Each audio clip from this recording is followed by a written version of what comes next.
الحمدللہ یہ اللہ تعالیٰ کا کرم ہے، فضل ہے کہ ہمیں ایک بار پھر اس بابرکت مجلس میں جمع ہونے کا موقع ملا ہے۔ تو یہ محفل صرف درس و تدریس کے لیے نہیں بلکہ دلوں کی اصلاح، کردار کی تعمیر اور عملی زندگی میں دین کو اپنانے کی تربیت کے لیے ہے۔ ہمارا یہ 40 روزہ تعلیمی و تربیتی کورس اسی مقصد کے تحت ہے کہ ہم کتاب و سنت سے براہ راست رہنمائی لے کر اپنے اخلاق، اپنے رویے اور اپنی زندگی کے ہر پہلو کو سنوار سکیں۔ تو یہ سبق ہمیں صرف معلومات نہیں دیتا بلکہ ہمیں یہ سکھاتا ہے کہ دین کو کیسے لینا ہے، کیسے سمجھنا ہے اور اس سب سے بڑھ کر کیسے عمل میں اس کو لے کے آنا ہے۔ تو آئیں ہم سب سنجیدگی، شوق اور دل جمی کے ساتھ اپنے اس تعلیمی اور تربیتی سفر کو آگے بڑھائیں۔ تو بڑھتے ہیں آج کے اپنے لیسن کی جانب۔ تو یہ حدیث جو ہے جس میں ہمسایوں کا خیال رکھنے کا ایک طریقہ بتایا گیا ہے، تو وہ کون سا طریقہ ہے جس سے ہمسایوں کا جو ہے خیال رکھا جا سکتا ہے؟ وعنہ رضی اللہ تعالی عنہ، وعنہ سے مراد یہ ہوتا ہے کہ یعنی پیچھے سیدنا جو پچھلی ہم نے حدیث پڑھی تھی وہ سیدنا ابو ذر سے روایت تھی، تو وعنہ سے مراد ہے کہ یہ بھی انہی سے روایت ہے، یہ بھی اس کے بھی راوی جو ہیں سیدنا ابو ذر ہیں۔ وعنہ رضی اللہ عنہ قال قال رسول اللہ صلی اللہ علیہ وسلم اذا طبخت مرقۃ فاکثر ماءها وتعاہد جیرانک اخرجہما مسلم۔ اس کو امام مسلم نے روایت کیا ہے۔ سیدنا ابو ذر رضی اللہ تعالیٰ عنہ روایت کرتے ہیں کہ نبی علیہ الصلوۃ والسلام نے فرمایا، جب تو شوربہ پکائے تو اس کا پانی زیادہ کر لے اور اپنے ہمسایوں کا بھی خیال رکھ۔ یعنی جب بھی سالن پکانے، شوربے والا سالن پکانا ہے یا دوسرا پکانا ہے، تو اس میں پانی زیادہ ڈال کے اس کو زیادہ کر لے تاکہ اپنے ہمسایوں کا بھی تو خیال رکھ سکے۔ نبی علیہ الصلوۃ والسلام جناب محمد رسول اللہ صلی اللہ علیہ وسلم بے شمار جگہ پہ ہمسایوں کے ساتھ حسن سلوک کا جو ہے آپ علیہ الصلوۃ والسلام نے درس دیا۔ ہمسایوں کو اس قدر درس دیا کرتے تھے کہ سیدنا جبرائیل علیہ الصلوۃ والسلام، آپ علیہ الصلوۃ والسلام نے فرمایا، مجھے سیدنا جبرائیل علیہ الصلوۃ والسلام مجھے ہمیشہ ہمسائے کے متعلق وصیت کرتے رہے،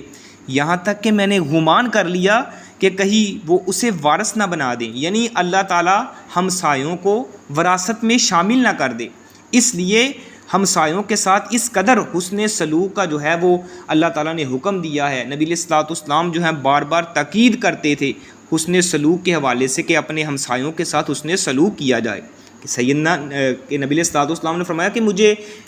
خدشہ پیدا، یعنی ڈر پیدا ہوا کہ کہیں اللہ سبحانہ و تعالیٰ ہمسایوں کو وراثت میں جو ہے وہ ان کو شمار نہ کر دے۔ اس طرح جو ہے ہمسایوں کے ساتھ حسن سلوک کا جو ہے اللہ سبحانہ و تعالیٰ نے ہمیں درس دیا ہے۔ نبی علیہ الصلوۃ والسلام کی سنت سے ہمیں یہ سبق ملتا ہے، آپ علیہ الصلوۃ والسلام کے دین سے ہمیں یہ سبق ملتا ہے۔ تو اس حدیث میں اس بات کی طرف توجہ دلائی گئی ہے کہ اپنی لذت کا ہی خیال نہ رکھو بلکہ اپنے ہمسائے کا بھی خیال رکھو۔ اگر گوشت یا سبزی کم ہے، تم اپنے ہمسائے کو اس میں سے نہیں دے سکتے تو شوربہ زیادہ کر لو تاکہ ہمسائے کو بھی دے سکو۔ یعنی اپنے پیٹ کا ہی خیال نہیں رکھنا۔ مسلمان وہ نہیں ہوتا ہو جو خود پیٹ بھر کے کھا لے اور اس کا ہمسایہ جو ہے وہ بھوکا رہے، نہیں، بلکہ مسلمان کیا ہوتا ہے، وہ احساس کرتا ہے، دوسروں کی اس کو فکر ہوتی ہے کہ میں اگر کھا رہا ہوں میرا فلاں بھائی بھوکا تو نہیں ہے، میرے ساتھ گھر والا جو ہے وہ بھوکا تو نہیں ہے۔ ہم جو ہیں طرح طرح کے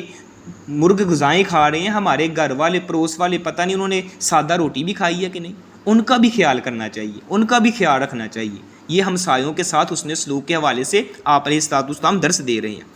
اسی طرح نبی علیہ الصلوۃ والسلام جناب محمد رسول اللہ صلی اللہ علیہ وسلم نے ارشاد فرمایا، اس حدیث کے راوی سیدنا عبداللہ بن عباس ہیں کہ لیس المؤمن بالذی یشبع وجارہ جاعی الی جنبہ، کہ مومن وہ نہیں ہوتا جو پیٹ بھر کر کھائے اور اس کے پہلو میں اس کا ہمسایہ بھوکا رہے۔ یعنی مومن وہ نہیں ہوتا جو خود پیٹ بھر کے کھاتا ہے اور اس کے پہلو میں، اس کے ساتھ والے گھر میں اس کا جو ہمسایہ ہے وہ بھوکا ہے اور خود یہ جناب پیٹ بھر کے کھا رہا ہے، خود جو ہے وہ بنے ہوئے گوشت کھا رہا ہے، کرائی کھا رہا ہے، بریانی کھا رہا ہے، دیگر جو ہیں جتنے بھی لوازمات ہیں کھانے کے وہ کھا رہا ہے، پیٹ بھر رہا ہے، تو ہمسایوں کے پاس وہ پتہ نہیں سالن بھی ہے کہ نہیں، لیکن ان کا بھی خیال کرنا چاہیے، ہمسایوں کا بھی خیال کرنا چاہیے۔ اس قدر جو ہے ہمارا دین اپنے ہمسایوں کے ساتھ حسن سلوک کا درس دیتا ہے۔ اسی طرح ہمسائے کو تحفہ دیتے وقت یہ خیال نہیں کرنا چاہیے کہ یہ میں پتلا شوربہ یا کوئی معمولی چیز ہے بطور تحفہ کیوں دوں۔ نبی علیہ الصلوۃ والسلام نے فرمایا کوئی ہمسائی یعنی اس میں جو ہے خواتین کو مخاطب کیا جا رہا ہے کہ کوئی ہمسائی اپنی پڑوسن کے لیے کسی چیز کو حقیر نہ جانے، خواہ وہ بکری کی ایک کھری ہی کیوں نہ ہو، یعنی بکری کی ایک کھری ہی کیوں نہ ہو، اس کو بھی حقیر نہ سمجھیں. یعنی اپنے پڑوسن کے گھر میں کوئی چیز بھیجنی ہے، کوئی تحفہ دینا ہے، تو یہ نہ سمجھے یہ کہ معمولی سی چیز ہے، اس کو میں دوں گی پتہ نہیں وہ آگے سے کیا بیہیو کرے گی، اس کو کیا لگے گا کہ یہ مجھے نہ اسلام اس چیز کی اجازت نہیں دیتا. شیطان ہمارے دلوں میں، ہمارے ذہنوں میں وسوسے ڈالتا ہے، یہ تو چیز کیوں دینے لگا ہے، یہ تو اس میں جو ہے وہ عیب نکالیں گی، یہ کریں گی، وہ کریں گی. سب سے پہلے شیطان ہمیں اس چیز سے روکتا ہے کہ ہم نیکی نہ کریں، کیونکہ تحفہ دینے سے آپس میں محبت پیدا ہوتی ہے نا. مسلمانوں کے درمیان محبت، اخوت کا جو رشتہ قائم ہوتا ہے، محبت پیدا کرنے والی جو چیزیں ہیں ان میں سے یہ ہے سلام کو عام کرو، سلام ہے، اور ساتھ یہ ہے کہ تحفے تحائف دینے سے آپس میں محبت پیدا ہوتی ہے. تو شیطان تو نہیں نا چاہتا مسلمانوں کے درمیان محبت پیدا ہو، وہ تو چاہتا ہے ان کے درمیان عداوت ہو، ان کے درمیان جھگڑا فساد ہو، یہ آپس میں جو ہے وہ نہ بول چال رکھیں، آپس میں جو ہے وہ اس طرح انتشار کا باعث بنے رہیں. تو چھوٹی سی چھوٹی چیز کو بھی ہمسائے کو دینے میں جو ہے وہ قباحت محسوس نہیں کرنی چاہیے، اس کو جو ہے وہ دینا چاہیے تاکہ دلوں میں محبت پیدا ہوتی ہے. تو ہمیں بھی چاہیے اگر کوئی ہمیں کوئی تحفہ بھیجتا ہے تو ہم یہ نہ دیکھیں کہ یہ چیز جو ہے یہ تو معمولی سی ہے، بلکہ اس کے پیچھے اس کا اخلاص دیکھیں، اس کا اخلاص دیکھیں، اس کی محبت اور پیار دیکھیں کہ اس نے کس محبت سے، کس پیار سے، کس اخلاص کے ساتھ ہمارے گھر میں تحفہ بھیجا ہے. اس چیز کو بھی ساتھ، اس اصول کو بھی ساتھ سامنے رکھنا چاہیے. یہ چیز جب آپ سامنے رکھیں گے پھر اس کے دل میں بھی آپ کے لیے محبت پیدا ہوگی اور آپ کے دل میں بھی اس کے لیے محبت پیدا ہوگی. تو یہ محبت پیدا کرنے کا ایک طریقہ ہے، ایک اسلوب ہے کہ آپس میں تحفے تحائف دو. کھانا بناتے ہو، اکثر خواتین بہت اچھا کھانا بناتی ہیں، تو ان کو چاہیے کہ وہ کھانا جب بنائیں ابتدا کہاں سے کریں، اپنے ہمسائے سے کریں کہ میں نے آج اچھی چیز بنائی ہے، اچھا کھانا بنایا ہے، میں نے کیا کرنا ہے، اپنے ہمسائے کے گھر بھیجنا ہے، اپنے پڑوسن کے گھر بھیجنا ہے، تاکہ وہ بھی جو ہے میرے اس کھانے میں شرکت کریں. اس کے کھانے سے اللہ سبحانہ و تعالیٰ عرش پہ راضی ہو جائے گا، فرش پہ وہ میرا ہمسایہ راضی ہو جائے گا. یعنی کس قدر عظیم ہے. کرو مہربانی تم اہل زمیں پر، خدا مہربان ہوگا عرش بری پر. یعنی تم زندگی میں رہ کے، دنیا میں رہ کے کسی کو خوش کرتے ہو، کسی پہ مہربان ہوتے ہو، اللہ سبحانہ و تعالیٰ عرش پہ بیٹھ کے آپ پر مہربان ہو رہا ہوتا ہے، آپ پہ خوش ہو رہا ہوتا ہے، اور اللہ فرشتوں کے سامنے فخر محسوس کرتا ہے. اے میرے فرشتوں دیکھو، تم تو کہتے تھے کہ یہ تیرے بندے زمین میں جا کے فساد برپا کریں گے، خون بہائیں گے، خون شرابہ کریں گے. یہ دیکھو کس قدر میری عبادت کرنے والے، مجھے راضی کرنے والے، میرے احکام کی پیروی کرنے والے، میرے نبی علیہ الصلوۃ والسلام کی سنت پر عمل کرنے والے. اس لیے جب بھی آپ نے کھانا بنانا ہے اس کو اپنے ہمسائے کو بھی اس میں جو ہے شامل کرو، اس نیت سے کہ مجھ سے میرا اللہ راضی ہو جائے. ابتدا کہاں سے کرو، اپنے ہمسائے سے کرو. یہ ایک طریقہ اور اسلوب ہے محبت پیدا کرنے کا. پہلے زمانوں میں ہوتا تھا، یعنی عید کے موقع پر نا جب بھی یہ خواتین وغیرہ سیویاں وغیرہ یا دیگر کوئی چاٹ وغیرہ بناتی ہے تو وہ ایک دوسرے کے گھر میں بھیجا کرتی تھی، تو اس سے محبت اور پیار پیدا. لیکن آج کا دور جدید دور ہے، کسی کو کوئی پرواہ ہی نہیں ہے، کسی کو کوئی فکر ہی نہیں ہے. اس لیے اس کو آپ نے اپنے زندگی میں، اپنی لائف میں لے کے آئیں، اپلائی کریں. انشاءاللہ آپ اس کی رحمتیں اور برکتیں دیکھیں گے. اس سے محبت پیدا ہوتی ہے، اس سے آپس میں دلوں سے کدورت ختم ہوتی ہے، آپس میں دلوں سے فساد ختم ہوتا ہے. یہ کھانا کھلانا بہت عظیم عمل ہے. نبی علیہ الصلوۃ والسلام خود مہمان نواز تھے، مہمان نوازی کو پسند کیا کرتے تھے. آپ علیہ الصلوۃ والسلام کے صحابہ بھی مہمان نواز تھے. اگر ایک ایک حدیث کو اس کی تفسیر میں بندہ جائے نا تو کئی گھنٹے لگ جائیں، لیکن تفسیر ختم نہیں ہوتی ایک چھوٹی چھوٹی حدیث کی. ہم تو اس کو ٹچ صرف تھوڑا سا ٹچ دیتے ہیں تاکہ سبق بھی آگے بڑھتا جائے اور بات بھی مکمل ہوتی جائے. تو کس قدر آپ علیہ الصلوۃ والسلام مہمان نواز تھے، یعنی اور اسی طرح آپ کے صحابہ کرام بھی مہمان نواز تھے. نبی علیہ الصلوۃ والسلام کے پاس ایک مہمان آیا نا، آپ علیہ الصلوۃ والسلام کو فرمانے لگا کہ میں اب مہمان رہنا چاہتا ہوں آپ کے یہاں. آپ علیہ الصلوۃ والسلام نے فرمایا سیدنا غالباً ابو ہریرہ رضی اللہ تعالیٰ عنہ کو یا کسی اور صحابی کو بھیجا کہ جاؤ میرے گھر میں پتہ کر کے آؤ کہ کھانا وغیرہ ہے کہ نہیں. وہ صحابی جو ہے تمام گھروں میں جاتا ہے، نبی علیہ الصلوۃ والسلام کی جتنی بھی بیویاں سب کے گھروں میں جاتا ہے، لیکن کھانے کی کوئی چیز نہیں ملی سوائے پانی کی اور کچھ نہیں ہے. نبی علیہ الصلوۃ والسلام دیکھو وقت کے امام الانبیاء ہیں، کس قدر عظیم نبی ہیں اور امام الانبیاء ہیں. اگر چاہتے تو اللہ سبحانہ و تعالیٰ ان کے لیے احد پہاڑ کو سونا بنا دیتا. جو اللہ سے ڈیمانڈ کرتے اللہ سبحانہ و تعالیٰ ان کی ڈیمانڈ کو پوری کرتا. لیکن ان کی حالت دیکھیں، ان کی کیفیت دیکھیں. اللہ سبحانہ و تعالیٰ کے اس عظیم نبی کی اللہ سبحانہ و تعالیٰ نے اس قدر عظمت بڑھائی ہے کہ ان کے کسی کے گھر میں بھی کسی بیوی کے ہاں سوائے پانی کے کچھ نہیں ہے۔ تو آپ علیہ الصلوۃ والسلام نے فرمایا بھائی کون ہے جو میرے مہمان کی مہمان نوازی کرے گا؟ اٹھنے والا اٹھتا ہے، آپ علیہ الصلوۃ والسلام کو فرماتا ہے یا رسول اللہ میں جو ہوں آپ کے مہمان کی مہمان نوازی کروں گا۔ غالباً سیدنا ابو طلحہ رضی اللہ تعالیٰ عنہ اٹھتے ہیں، کیا کیا؟ گھر میں گئے، جا کے اپنی بیوی کو پوچھا بھئی گھر میں کچھ کھانے پینے کے لیے ہے؟ بیوی کہنے لگی بھئی کھانے پینے کے لیے کچھ نہیں ہے، یہ چند ٹکڑے ہیں روٹی کے، صرف بچوں کے لیے ہیں۔ فرمایا کوئی بات نہیں، بچوں کو بہلا کے سلا دیں اور جو وہ چند ٹکڑے ہیں، چند لقمے ہیں، ان کو کیا کرو ہمارے لیے، ہمارے مہمان کے لیے جو ہے وہ آپ نے رکھنا ہے اور دسترخوان بچھا دو، دسترخوان پہ رکھنا ہے۔ جب مہمان کھانے کے لیے تشریف لے کے آئے آپ نے جو ہے وہ چراغ کو صحیح کرنے کے بہانے چراغ کو گل کر دینا ہے اور مہمان کھانا کھاتا رہے گا، میں جو ہوں اس کے ساتھ بیٹھ کے منہ ہلاتا رہوں گا، اسے بھی ہوگا کہ میزبان بھی کھانا کھا رہے ہیں اور مہمان بھی کھانا کھا رہے ہیں، اس طرح ہمارا مہمان جو ہے پیٹ بھر کے کھانا کھا لے گا۔ نبی علیہ الصلوۃ والسلام نے فرمایا تھا کہ یہ مہمان کی کون میزبانی کرے گا۔ اور بیوی بھی کس قدر اللہ والی تھی، اس نے یہ نہیں سمجھا، اس نے یہ نہیں کہا کہ آپ ہمارے بچے بھوکے مر رہے ہیں، بھوکے سو رہے ہیں اور آپ باہر لوگوں کو جو ہیں وہ کھلا پلا رہے ہیں۔ نہیں، بیوی بھی اللہ والی تھی۔ اس لیے خواتین کو چاہیے کہ اپنے اندر یہ صفت لے کے آئیں مہمان نوازی کی۔ مہمان نوازی کی صفت اللہ سبحانہ و تعالیٰ کو بہت عظیم ہے، بہت پسند ہے۔ اور جتنے بھی انبیاء گزرے ہیں سب کے سب مہمان نواز تھے، جتنے بھی انبیاء آئے ہیں سب کے سب مہمان نواز تھے۔ سیدنا ابراہیم علیہ الصلوۃ والسلام کو دیکھ لیں، جب فرشتے ان کے پاس انسانی شکل میں آئے انہوں نے پتہ کیا کیا؟ قرآن کے اندر آتا ہے جلدی سے ایک بچڑے کو ذبح کیا، ذبح کرنے کے بعد اس کا گوشت جو ہے وہ روسٹ کر کے ان کے سامنے لا کے رکھ دیا۔ اب دیکھا وہ کھا نہیں رہے، وہ تو فرشتے تھے، ان کو تھوڑی معلوم تھا کہ یہ انسان، یعنی یہ انسان ہے، یہ فرشتے ہیں، یہ تو انسانی شکل میں آئے، ان کو تو یہی تھا یہ انسان ہے۔ جب ان کو دیکھا کہ وہ کھا نہیں رہے تو اپنے دل میں ڈر محسوس کیا۔ فرمایا آپ کھانا کیوں نہیں کھا رہے؟ کہنے لگے ہم کھانا نہیں کھاتے، ہم تو آپ کی طرف خوشخبری لے کے آئے ہیں اور فلاں بستی کی طرف عذاب کی دعوت لے کے آئے ہیں،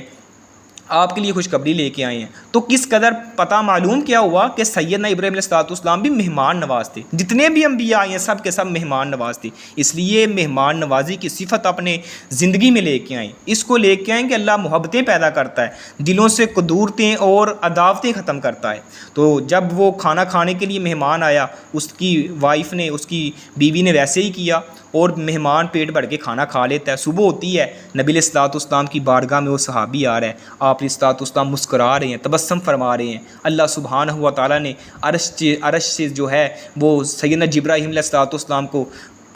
وہی دے کر بھیج دیا اور سارا معاملہ جو ہے نبی علیہ الصلوۃ والسلام کو بتا دیا۔ آپ علیہ الصلوۃ والسلام فرما رہے ہیں وَيُؤْثِرُونَ عَلَىٰ أَنفُسِهِمْ وَلَوْ كَانَ بِهِمْ خَصَاصَةٌ، اپنے پر دوسروں کو فوقیت دینے والے، اپنے پر دوسروں کو ترجیح دینے والے، اگرچہ خود مشقت میں ہیں، خود ان کو ضرورت بھی ہے اس چیز کی، لیکن اپنے پر دوسروں کو ترجیح دیتے ہیں۔ وَيُؤْثِرُونَ عَلَىٰ أَنفُسِهِمْ وَلَوْ كَانَ بِهِمْ خَصَاصَةٌ۔ کیسے صحابہ کرام اس آیت کا مصداق بنے تھے کہ اپنے پر دوسروں کو ترجیح دیتے تھے، اپنے پر دوسروں کو فوقیت دیتے تھے، خود بھوکا رہتے لوگوں کو کھانا کھلاتے، خود بھوکا رہ کے لوگوں کی مہمان نوازی کرتے۔ اللہ سبحانہ و تعالیٰ کو ان کی ادا اتنی پسند آئی، اتنی ادا پسند آئی، اللہ نے عرش پہ بیٹھ کے اللہ سبحانہ و تعالیٰ نے فرش پر نبی علیہ الصلوۃ والسلام کی طرف قرآن بنا کے نازل فرما دیا وَيُؤْثِرُونَ عَلَىٰ أَنفُسِهِمْ وَلَوْ كَانَ بِهِمْ خَصَاصَةٌ۔ کس قدر وہ مہمان نواز تھے۔ آج اللہ سبحانہ و تعالیٰ سے دعا ہے اللہ ہمارے اندر بھی یہ صفت ہے جو ہے وہ پیدا فرما دے۔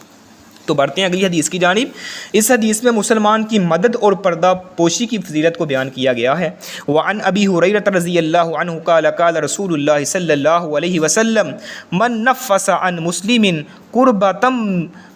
من قرب الدنیا نفس اللہ عنہ قربۃ من قرب یوم القیامہ۔ اللہ سبحانہ و تعالیٰ کے پاک پیغمبر جناب محمد رسول اللہ صلی اللہ علیہ وسلم جو ہیں وہ بیان فرماتے ہیں، اس حدیث کے راوی سیدنا ابو ہریرہ رضی اللہ تعالیٰ عنہ ہیں کہ نبی علیہ الصلوۃ والسلام نے فرمایا جو شخص کسی مسلمان کی دنیا کی تنگیوں میں سے کوئی تنگی دور کرے گا، اللہ سبحانہ و تعالیٰ اس کی آخرت کی تنگیوں میں سے کوئی تنگی دور فرمائے گا۔ یعنی جو شخص دنیا میں رہ کے کسی کی دنیا کی تنگیوں میں سے کوئی تنگی دور کرتا ہے، کوئی تکلیف کو دور کرتا ہے، اللہ سبحانہ و تعالیٰ کل قیامت کے دن اس کی تنگیوں کو دور فرمائے گا۔ ساتھ آپ علیہ الصلوۃ والسلام نے کیا فرمایا ومن یسر علی معسر یسر اللہ علیہ فی الدنیا والآخرہ، جو کسی کے لیے آسانی بانٹتا ہے دنیا کے اندر رہ کے، اللہ سبحانہ و تعالیٰ دنیا اور آخرت میں آسانی فرمائے گا۔ جو دنیا میں رہ کر کسی کے لیے آسانی پیدا کرتا ہے، اللہ سبحانہ و تعالیٰ دنیا میں بھی اور آخرت میں بھی اس کے لیے آسانی پیدا فرماتا ہے۔ ساتھ اللہ نبی علیہ الصلوۃ والسلام نے فرمایا ومن ستر مسلما سترہ اللہ فی الدنیا والآخرہ، اور جو شخص کسی مسلمان پر پردہ پوشی کرتا ہے، اس کی پردہ پوشی کرتا ہے، اس کے عیب پر پردہ ڈالتا ہے، اللہ سبحانہ و تعالیٰ دنیا میں بھی اور آخرت میں بھی اس کے عیب پر پردہ ڈالے گا۔ ساتھ آپ علیہ الصلوۃ والسلام نے فرمایا واللہ فی عون العبد ما کان العبد فی عون اخیہ، اللہ تعالیٰ کے پاک پیغمبر جناب محمد رسول اللہ صلی اللہ علیہ وسلم فرماتے ہیں اللہ تعالیٰ اپنے بندے کی مدد میں لگا رہتا ہے جب تک بندہ اپنے بھائی کی مدد میں لگا رہتا ہے، یعنی جب تک بندہ اپنے بھائی کی مدد کرتا رہتا ہے اللہ سبحانہ و تعالیٰ اس بندے کی مدد کرتا رہتا ہے۔ کتنی پیاری کتنی عظیم حدیث ہے جو ہمیں کس قدر سبق دے رہی ہے، کس قدر ہمیں جو ہے پہلو بیان کر رہی ہے، اصلاح کے اخلاقی تربیتی پہلو ہمیں جو ہے وہ دے رہی ہے کہ کس قدر عظیم حدیث ہے۔ اس کے اندر مسلمان کی دنیا کی تنگیاں تو کئی قسم کی ہو سکتی ہیں نا، کئی قسم کی تنگیاں ہوتی ہیں جنہیں دور کرنے کی فضیلت بیان ہوئی ہے۔ مثلا اگر کوئی مالی تنگی کسی کو پیش آئی ہے تو اگر ہو سکے تو اپنے پاس سے مال دے کر اس سے دور کر دے، یعنی اس کی تنگی کو اپنے پاس سے مال دے کر اس کی تنگی کو دور کر دیا جائے، یا اسے قرض دے دیا جائے، یا اپنا اثر و رسوخ استعمال کر کے کسی دوسرے سے مال دلوا دیا جائے تو قرض دلوا دیا جائے۔ اگر کسی ظلم سے تنگ ہے تو وہ ظلم دور کرنے یا کم کرنے کی کوشش کرے۔ اگر کوئی بیمار ہے تو علاج کرے، علاج میں اس کی مدد کرے۔ آخرت میں پیش آنے والی سختیاں جو ہیں وہ بے شمار ہیں۔ اسی طرح جس طرح دنیا کی تنگیاں کئی قسم کی ہیں، ایسے آخرت میں آنے والی سختیاں بھی بے شمار ہیں۔ امام نووی رحمہ اللہ نے فرمایا ہے کہ مسلم بھائی کی تنگی دور کرنے والے کے لیے آخرت کی تنگیوں میں سے کوئی تنگی دور کرنے کی بشارت تب ہی پوری ہو سکتی ہے جب اس کا خاتمہ ایمان پر ہو۔ تو اس حدیث میں ایمان پر خاتمے کی بشارت بھی ضمناً مذکور کی گئی ہے کہ وہ اس کا خاتمہ جو ہے خاتمہ بالایمان پہ ہو۔ تو جو دنیا کے اندر رہ کے کسی کی تنگی کو دور کرتا ہے اللہ سبحانہ و تعالیٰ اس کی قیامت کے دن تنگیوں کو دور فرمائے گا۔ تو جو دنیا کے اندر رہ کے کسی کے لیے آسانی بانٹتا ہے اللہ سبحانہ و تعالیٰ کیا کرے گا، اللہ قیامت کے دن اس کے لیے آسانیاں پیدا فرمائے گا، دنیا میں بھی آسانیاں پیدا فرماتا ہے۔ اسی طرح نبی علیہ الصلوۃ والسلام جناب محمد رسول اللہ صلی اللہ علیہ وآلہ وسلم فرماتے ہیں جو کسی کے عیب پر پردہ ڈالتا ہے اللہ سبحانہ و تعالیٰ اس کے عیب پر پردہ ڈالتا ہے۔ اس لیے عیب پوشی کرنے والے بن جائیں، لوگوں کے عیب چھپانے والے بن جائیں۔ جو دوسروں کے عیب ٹٹولنے میں لگتا ہے، دوسروں کے عیب جو ہے وہ اس کو عیاں کرنے کی کوشش کرتا ہے، اللہ سبحانہ و تعالیٰ اس کے جو ہے عیب لوگوں کے سامنے عیاں کر دیتا ہے۔ اگر انسان سمجھتا ہے کہ میں اپنے گھر میں چھپا ہوا ہوں، نبی علیہ الصلوۃ والسلام نے فرمایا اگر انسان اپنے گھر میں بھی موجود ہے جہاں وہ کوئی سمجھتا ہے محسوس کرتا ہے کہ مجھے کوئی اذیت نہیں پہنچا سکتا، میری کوئی تذلیل نہیں کر سکتا، اللہ اس کے گھر کے کونے میں چھپے ہوئے کی گھر کے اندر ہی رہ کے تذلیل کر دیتا ہے۔ اس لیے دوسروں کے عیب پر پردہ ڈالنے والے بن جائیں، عیب پوشی کرنے والے بن جائیں۔ اگر آپ عیب پوشی کریں گے اللہ دنیا میں بھی آپ کے عیبوں پر پردہ ڈالے گا، اور کل قیامت کا دن ہوگا اللہ سبحانہ و تعالیٰ قیامت کے دن بھی آپ کے عیبوں پر پردہ ڈالے گا۔ اللہ آپ کے عیبوں پر پردہ عیاں نہیں کرے گا، پردہ ظاہر نہیں کرے گا، بلکہ ایک حدیث میں آتا ہے ایک شخص آئے گا اللہ سبحانہ و تعالیٰ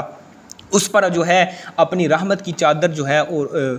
ڈال دیں گے اور اس کو اپنے قریب کریں گے۔ اللہ پوچھیں گے بتا تو نے یہ گناہ کیا، وہ کہے گا یا اللہ مجھ سے یہ گناہ ہو گیا۔ اللہ پوچھے گا بتا تو نے یہ گناہ کیا، یہ گناہ کیا، سب کا اقرار کرتا چلا جائے گا، لیکن اللہ کہے گا اللہ مجھ سے ہو گیا۔ اللہ فرمائے گا تجھ سے ہو گیا، جا میں نے تیرے سارے گناہوں کو جو ہے وہ معاف کر دیا، یعنی اللہ نے پردہ ڈال دیا اور اس کے گناہوں کو معاف کر دیا۔ جو دنیا میں رہ کر دوسروں کے عیبوں پر پردہ ڈالتا ہے اللہ سبحانہ و تعالیٰ دنیا میں بھی اس کے عیبوں پر پردہ ڈالتا ہے اور قیامت کے دن بھی اس کے عیبوں پر پردہ ڈالے گا۔ اور کس قدر یہ عظیم حدیث ہے، جو کسی کی مدد کرتا ہے اللہ سبحانہ و تعالیٰ اس کی مدد میں لگا رہتا ہے۔ یعنی انسان سمجھتا ہے کہ میں اپنے بھائی کی مدد کروں، مدد کے میں نے آپ کو بتایا کئی طریقے ہو سکتے ہیں۔ کوئی مقروض ہے، آپ اس کے قرض میں جو ہے آپ سمجھتے ہیں کہ میرے پاس مال و دولت ہے چلو میں اس کے لیے آسانی بانٹوں، آسانی پیدا کروں، میں اس کا قرض ادا کر دوں، وہ مجھے بعد میں پیسے دے دے گا، یا اس کو کوئی مہلت دے دوں، یا اس کی سفارش کر دوں، یا دیگر کوئی ذرائع استعمال کر کے کوئی جو ہے وہ اس کے لیے آسانیاں بانٹوں، تو اس انداز سے کسی بھی طریقے سے انسان کی مدد کی جا سکتی ہے۔ تو ہمیں ایک دوسرے کی مدد کرنی چاہیے، کیونکہ مسلمان جب کسی پریشانی مصیبت میں ہوتا ہے تو جو دنیا کے اندر رہ کے کسی کی پریشانی مصیبت پریشانی میں سے کوئی پریشانی دور کرتا ہے، اللہ سبحانہ و تعالیٰ اس کی پریشانی اور مصیبتوں میں سے جو ہے وہ دور فرماتے ہیں۔ اسی طرح نبی علیہ الصلوۃ والسلام جناب محمد رسول اللہ صلی اللہ علیہ وآلہ وسلم فرماتے ہیں کہ اللہ تعالیٰ نے فرمایا تنگ دستی کے متعلق وَإِنْ كَانَ ذُو أُسْرَةٍ فَنَاظِرَةٌ إِلَىٰ مَيْسَرَةٍ وَأَنْ تَصَدَّقُوا خَيْرٌ لَكُمْ إِن كُنتُمْ تَعْلَمُونَ، اگر وہ مقروض ہے، تنگ دست ہے، تو اسے مہلت دینا آسانی تک، اور تم صدقہ کر دو، یہ تمہارے لیے بہتر ہے اگر تمہیں علم ہے، اگر تم علم والے ہو تو۔ اس آیت سے معلوم ہوتا ہے کہ تنگ دست کے لیے آسانی کی ایک صورت یہ بھی ہے کہ اسے مہلت دے دی جائے، یہ تو واجب ہے۔ دوسری صورت یہ ہے کہ اس کا قرض معاف کر دے، بلکہ ہو سکے تو اس کے ساتھ اس کا مالی تعاون بھی کر دے۔ یعنی ایک تو اس آیت سے یہ سمجھ آ رہی ہے اگر کوئی شخص جو ہے وہ تنگ دست ہے تو انسان اس سمجھتا ہے کہ میں نے اس سے پیسے لینے ہیں، تو انسان کا چلیں یار کوئی بات نہیں، ابھی آپ کے پاس نہیں ہے تو چلیں آپ پھر بعد میں دے دینا، یعنی اس کو مہلت دے دیتا ہے، یا جو ہے اس کا قرض اس کو معاف کر دیتا ہے، یار تیرے پاس ہے ہی نہیں، ہمارا بندہ ہے، کوئی بات نہیں یار تو نہ دیکھ، میرا کام چلتا ہے۔ یعنی اللہ سبحانہ تعالیٰ اس بندے سے بڑا راضی ہوتا ہے۔ یا پھر کیا وہ کرتا ہے، یعنی اس کا مالی معاون، یعنی اس سے خود پھر اور اپنے پاس سے دے دیتا ہے، یار کوئی بات نہیں، تیرے پاس پیسے نہیں ہیں، چل یہ لے، تو اور لے لے، اللہ تیرے لیے آسانیاں پیدا فرمائے۔ تو یہ فضیلت کی بات ہے۔ سیدنا ابو ہریرہ رضی اللہ تعالیٰ عنہ سے روایت ہے کہ نبی علیہ الصلوۃ والسلام نے فرمایا ایک تاجر لوگوں کو قرض دیا کرتا تھا، ایک تاجر تھا لوگوں کو قرض دیا کرتا تھا، جب کسی تنگ دست کو دیکھتا تو اپنے نوکر سے کہتا یار اس سے درگزر کرو، یار اگر اس کے پاس پیسے نہیں ہیں تو کوئی بات نہیں، اس کو رفع دفع کر دو، درگزر کر دو اس سے، شاید اللہ تعالیٰ ہم سے درگزر فرمائے۔ اللہ تعالیٰ نے اس سے درگزر فرما دیا۔ یہ بخاری اور مسلم کے اندر بھی روایت موجود آتی ہے کہ ایک تاجر تھا، اس کے پاس جب کسی سے پیسے لینے ہوتے تو اپنے غلاموں کو کہتا یار اگر اس کے پاس نہیں نا، کوئی مجبور ہے، کسی کے پاس پیسے نہیں ہیں تو کوئی بات نہیں، اس سے درگزر کر دے، ہو سکتا ہے اللہ ہم سے درگزر فرمائے گا۔ تو اللہ سبحانہ و تعالیٰ نے اس سے درگزر فرما دیا، اس کو معاف فرما دیا۔ یہ ہماری سسٹر ہیں، سسٹر نیدا، ان سے گزارش ہے کہ اپنے مائک کو میوٹ پہ لگائیں۔ سسٹر نیدا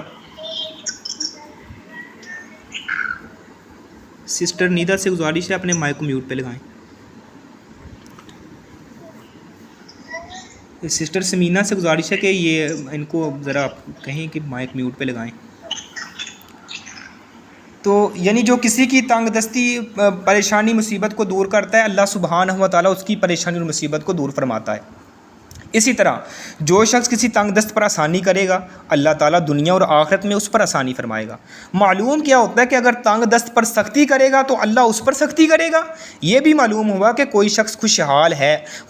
ہے تو اس سے اپنا حق لینے کے لیے تنگ دستی کر سکتا ہے۔ یعنی کوئی شخص ہے، اس کے پاس مال و دولت ہے، وہ جان بوجھ کے دیتا ہی نہیں ہے، اس کے پاس پیسے بھی ہیں، سارا کچھ ہے، تو وہ دیتا نہیں، اس پر تنگی کی جا سکتی ہے، اس پر سختی کی جا سکتی ہے، کیونکہ وہ تو آدمی کا حق ہے نا۔ اگر وہ ٹال مٹول کرتا ہے تو وہ ظلم کر رہا ہے، کیونکہ اس کے پاس سارا کچھ ہے، پیسے دولت بھی ہے، سارا کچھ ہے، وہ جان بوجھ کے نہیں دیتا، وہ اپنے آپ کو بڑا سمجھتا ہے کہ یہ کون سا ہمارا بندہ ہے، مجھ سے کون سے چھین کے لے سکتا ہے، تو یہ ظلم ہے، اس لیے اس پر سختی اور تنگی کی جا سکتی ہے۔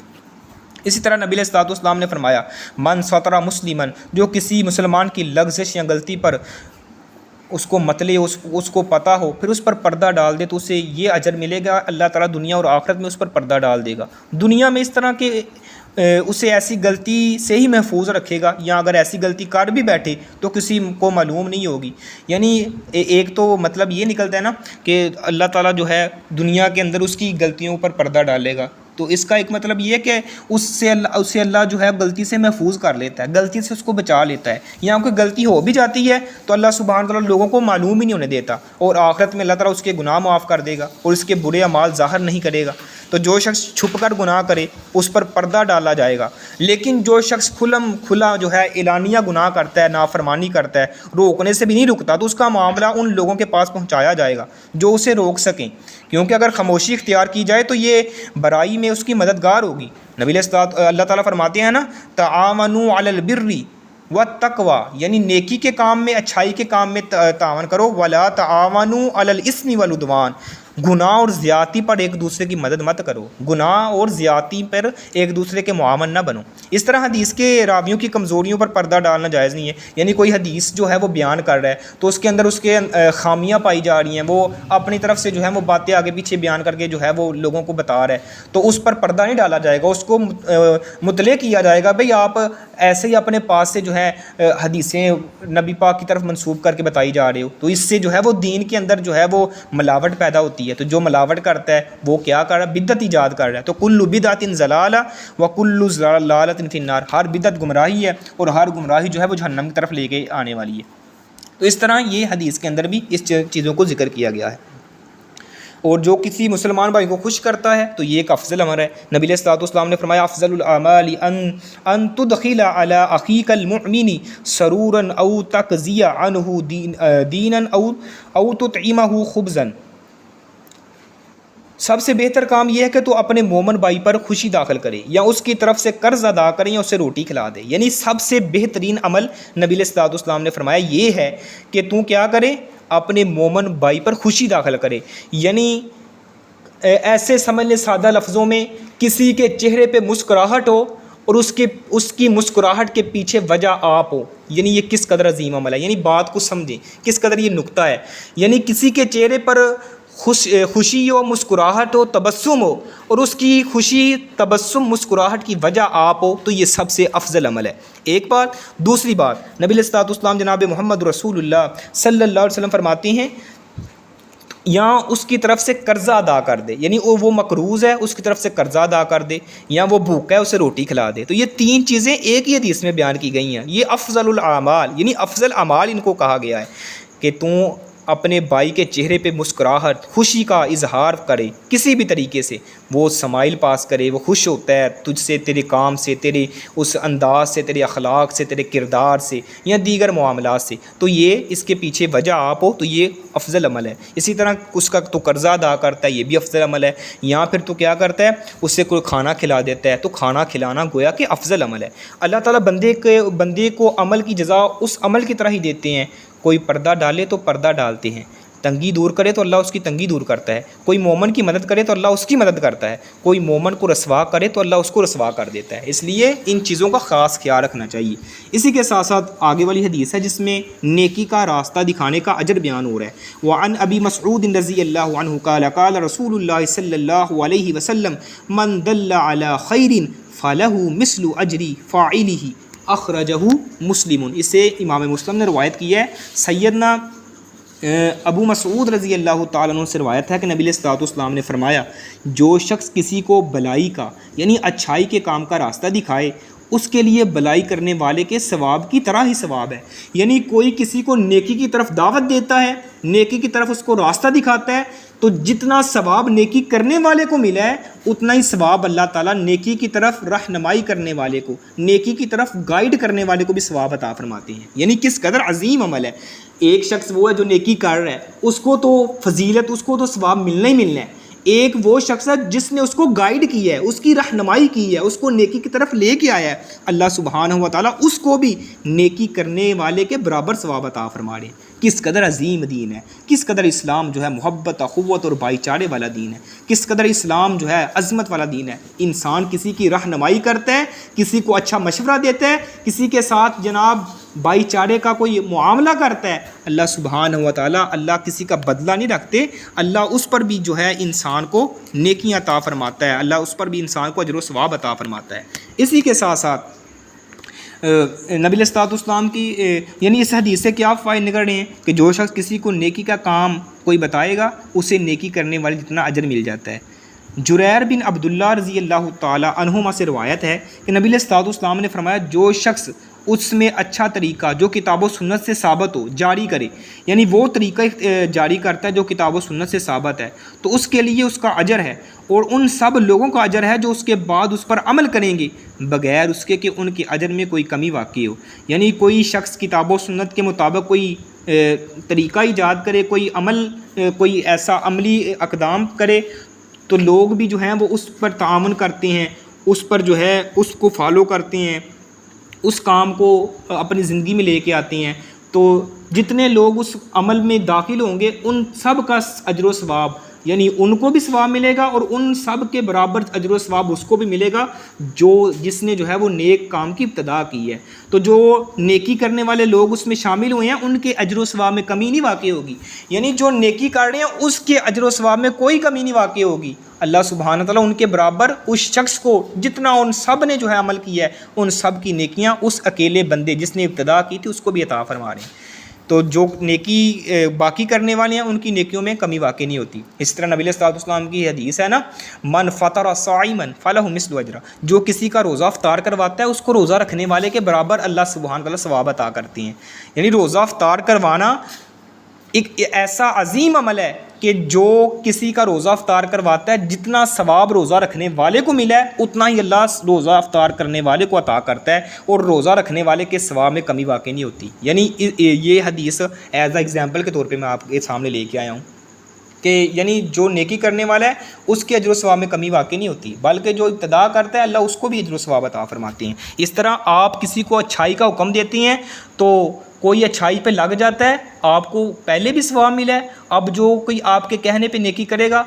اس کو بھی ثواب ملے گا اور وہ آپ کے لیے صدقہ جاریہ بنے گا، اور اس کی نیکیوں کے برابر آپ کو وہ بھی جو ہے وہ اجر و ثواب ملے گا۔ کس قدر عظیم عمل ہے۔ اسی طرح نیکی کا کام خود بتا دے یا کسی ایسی جگہ بھیج دے جہاں اسے رہنمائی حاصل ہو جائے، اشارے سے بتا دے، زبان سے یا لکھ کے، یعنی تصنیف یا تالیف کر کے۔ اس فضیلت میں مبلغین، اساتذہ، مصنفین، مدارس میں طلباء کو بھیجنے والے سب شامل ہیں۔ جو کسی کو دین کی طرف گائیڈ کرتا ہے، مدارس کی طرف گائیڈ کرتا ہے، یا ان کا خرچہ اٹھاتا ہے، یا ان کی دیگر ضروریات کا خیال رکھتا ہے، ان کو کھانا کھلاتا ہے، تو یہ سب اس میں جو ہے وہ شامل آتے ہیں۔ نبی علیہ السلام نے فرمایا، حضرت علی سے فرمایا کہ اللہ تیرے ذریعے ایک آدمی کو ہدایت دے تو یہ تیرے لیے سرخ اونٹوں سے بہتر ہے۔ نبی علیہ السلام نے حضرت علی رضی اللہ تعالیٰ عنہ کو فرمایا اگر اللہ تیرے ذریعے کسی کو ہدایت دے دیتا ہے تو وہ تیرے لیے سرخ اونٹوں سے بہتر ہے۔ اس دور میں مکہ اور مدینہ کے اندر سرخ اونٹوں کی بڑی مارکیٹ ہوا کرتی تھی۔ اس دور میں تھوڑی یہ فارچونر اور یہ لینڈ کروزر یہ گاڑیاں وغیرہ تھی، اس دور میں وہ سرخ اونٹوں کی بڑی جو ہے وہ قابلیت تھی، اور ان کو جو ہو سراہا جاتا تھا، ان پر فخر کیا جاتا تھا۔ تو اللہ تعالیٰ نے فرمایا، نبی علیہ السلام نے فرمایا اگر علی تیری وجہ سے کوئی ہدایت کی طرف آ جاتا ہے تو یہ تیرے لیے سرخ اونٹوں سے بہتر ہے۔ تو ہمیں جو ہے دین کی طرف لوگوں کو گائیڈ کرنی چاہیے، لوگوں کو اچھائی کی طرف لوگوں کی ترغیب دلانی چاہیے۔ اسی کے ساتھ ساتھ یہ باب ختم ہو رہا ہے تو ایک حدیث رہ گئی ہے، میں چاہتا ہوں کہ وہ بھی ہم اس کو بھی کر لیں۔